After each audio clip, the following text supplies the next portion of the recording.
So guys let's start with the part 2। और यदि part 1 आप लोगों को बहुत अच्छा लगा होगा तो प्लीज़ पार्ट 1 को बहुत ज़्यादा प्यार दिए हो आप लोग, तो कमेंट भी करके बता दो यार, जिससे कि मुझे भी लगे कि हाँ आप लोग पार्ट 1 आप लोगों को बहुत अच्छा लगा। तो let's come to the part 2। तो पार्ट 2 में हम लोग क्वेश्चन नंबर 9 को देख रहे हैं, which of the class, super class जो है इसमें से हर क्लास का।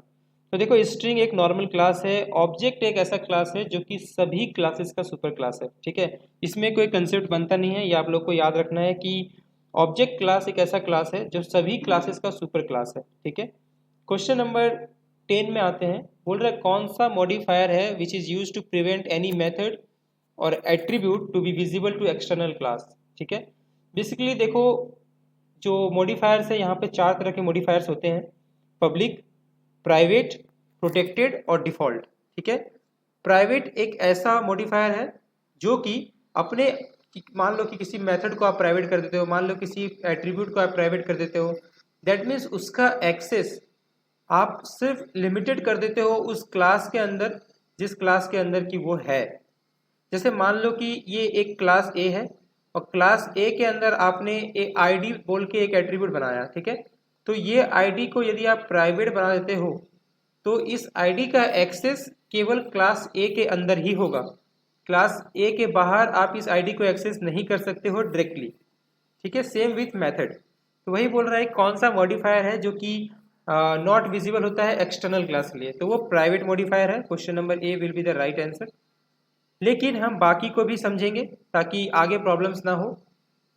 तो देखो अगर हम बात करें पब्लिक, तो पब्लिक अगर किसी मॉडिफायर को, एक ऐसा मॉडिफायर है जो कि किसी भी एट्रीब्यूट के ऊपर अगर लगता है, दैट मीन्स उसको एक्सेस हम उस क्लास के अंदर से भी कर सकते हैं, उस क्लास के बाहर से भी कर सकते हैं, या किसी डिफरेंट पैकेज अगर कोई है उसमें अगर कोई बना है तो हम लोग उससे भी एक्सेस कर सकते हैं। ठीक है, मतलब कि पब्लिक ऐसा है जिसको कि हम लोग कहीं से भी एक्सेस कर सकते हैं। ठीक है, अगर हम तीसरा बात करें दैट इज प्रोटेक्टेड, तो प्रोटेक्टेड ऐसा है कि यदि मान लो इस आईडी को हम प्रोटेक्टेड बनाते हैं, दैट मीन्स आप इस क्लास के अंदर से एक्सेस तो कर ही सकते हो, इस क्लास के बाहर से भी एक्सेस कर सकते हो इन द सेम पैकेज, अगर पैकेज सेम है तो, साथ ही साथ वो सब दूसरे पैकेज में भी आप एक्सेस कर सकते हो, लेकिन सिर्फ उन्हीं क्लासेस के लिए जिसने पैकेज 1 के क्लास को एक्सेस किया है, यानी कि इनहेरिट किया है। ठीक है, और डिफ़ॉल्ट जो होता है वो आप सिर्फ विद इन द पैकेज ही एक्सेस कर सकते हो। तो जैसे कि आप आईडी को अगर डिफ़ॉल्ट ही रह देते हो तो आप इस क्लास ए के अंदर से भी एक्सेस कर सकते हो और क्लास ए के बाहर से भी एक्सेस कर सकते हो, लेकिन with in the same package.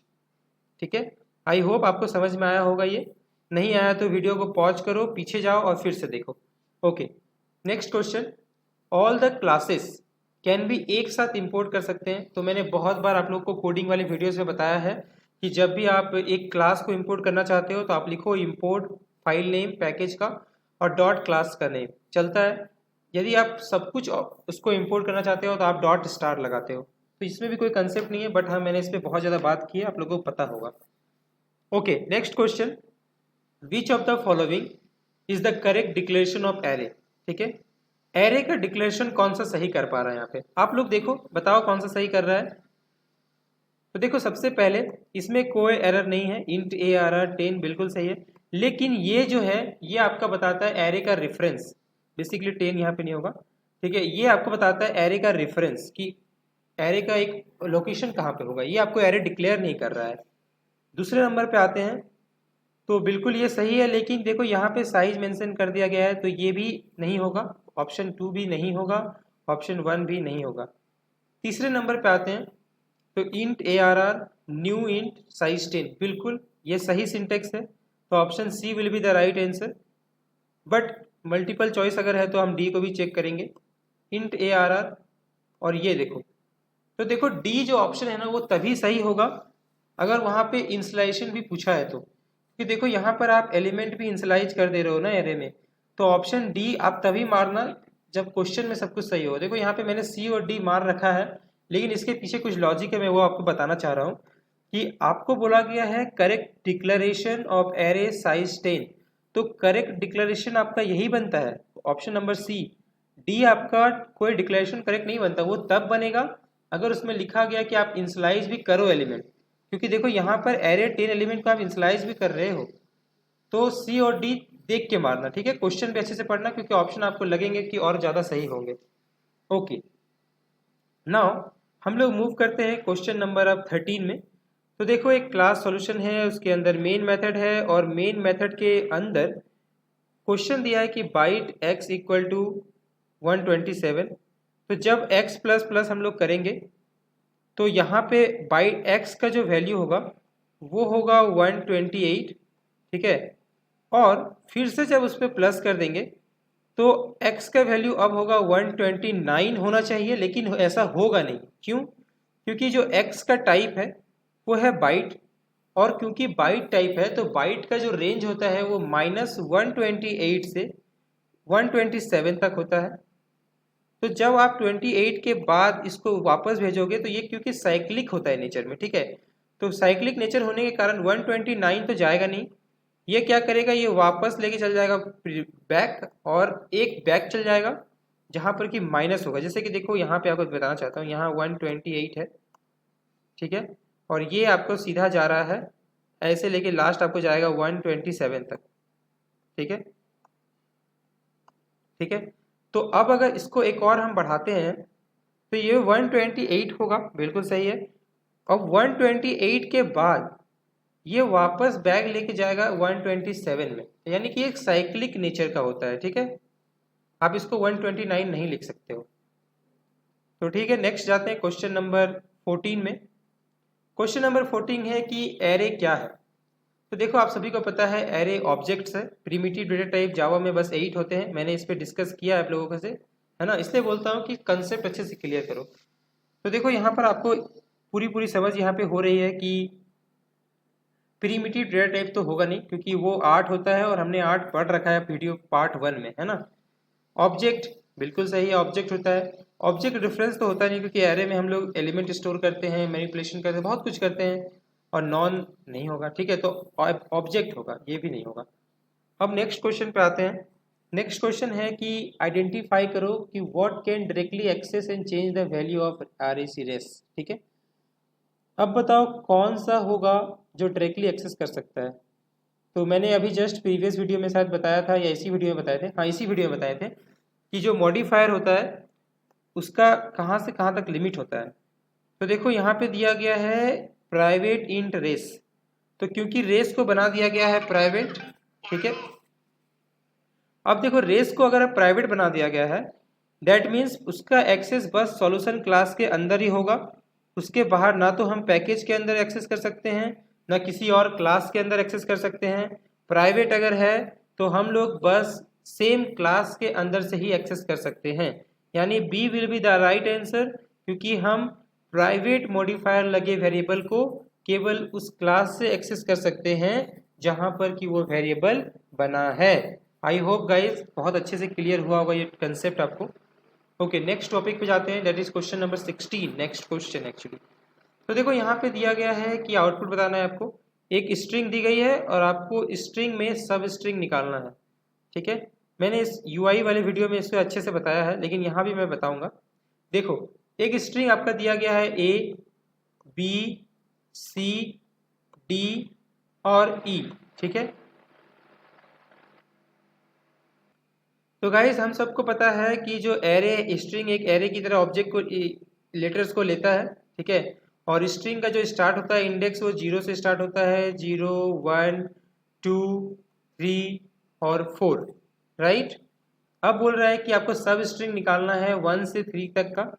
तो 1 से 3 तक का सब स्ट्रिंग मांगा है। तो देखो आप लोग में से बहुत लोग क्या करोगे कि बी सी डी आप लोग को लग रहा होगा और आप लोग बी सी डी आंसर मार के चले आओगे, तो वो आपका हो जाएगा गलत। क्योंकि जब हम लोग सब स्ट्रिंग निकालते हो 1 से कहीं तक का, तो आप फर्स्ट वाले को तो इंक्लूड करते हो लेकिन लास्ट वाले को इंक्लूड नहीं करते हो, उसको एक छोड़ देते हो, ठीक है।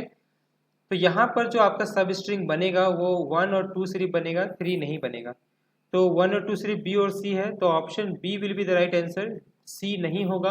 आप लोग गलती मत करना। चलो एक बार और मैं बताता हूँ। अगर मान लो सब स्ट्रिंग आपको बोला कि मुझे 2 से 5 तक का सब स्ट्रिंग चाहिए, ठीक है, 2 से 5 तक का सब स्ट्रिंग अगर मांग रहा है, तो देखो जो हमारा बनेगा सब स्ट्रिंग वो, सॉरी 2 से 4 तक का मांग रहा है मान लो, सपोज 2 से 4 तक का मांग रहा है, तो हम लोग का जो यहाँ से बनेगा वो 2 से 4 तक हम लोग जाएंगे लास्ट तक, लेकिन सब स्ट्रिंग जो हमें आउटपुट में मिलेगा वो 2 और 3 का ही बस मिलेगा, लास्ट वाले को हम लोग इंक्लूड नहीं करेंगे। और सब स्ट्रिंग यहाँ पे मिलेगा सी डी, ना कि सी डी ई। ठीक है, आई होप सब स्ट्रिंग निकालना भी आप लोग को समझ आ गया होगा अच्छे से। नेक्स्ट क्वेश्चन की बात करते हैं। तो नेक्स्ट क्वेश्चन है कि आपको बताना है, आइडेंटिफाई करना है आउटपुट इंडेक्स ऑफ। ठीक है, अब देखो इंडेक्स ऑफ का मतलब भी आपको बता दें, सेम होता है कि स्ट्रिंग के जो लेंथ हम लोग निकालते हैं। सपोज यहाँ पे लिखा हुआ है एच हेलो, ठीक है, तो हेलो को हम लोग देंगे सब स्ट्रिंग, एक हेलो है ये स्ट्रिंग दिया हुआ है और इसमें हम लोग इंडेक्सेस इसका फिट करेंगे। तो देखो एच है ये, तो एच का जो इंडेक्स होगा वो 0 होगा, उसके बाद ई का इंडेक्स 1, एल का इंडेक्स 2, दूसरा एल का इंडेक्स 3, ओ का इंडेक्स 4 और डब्ल्यू का इंडेक्स होगा 5। ठीक है, अब बोल रहा है कि इंडेक्स क्या होगा टी का, तो क्योंकि मेरे इस स्ट्रिंग में कहीं पर भी टी नहीं है, तो जो हमें आउटपुट मिलेगा वो मिलेगा -1, क्योंकि कहीं पर भी टी नहीं है। लेकिन सपोज हमें बोलता है कि आप ओ का इंडेक्स बता दो हमें। ठीक है, तो ओ का इंडेक्स अगर हमें बोल रहा है तो ओ का इंडेक्स कैसे निकालेंगे, हम लोग देखेंगे ओ है कहाँ पे। तो 1 2 3 4 ओ है मेरा यहाँ पे,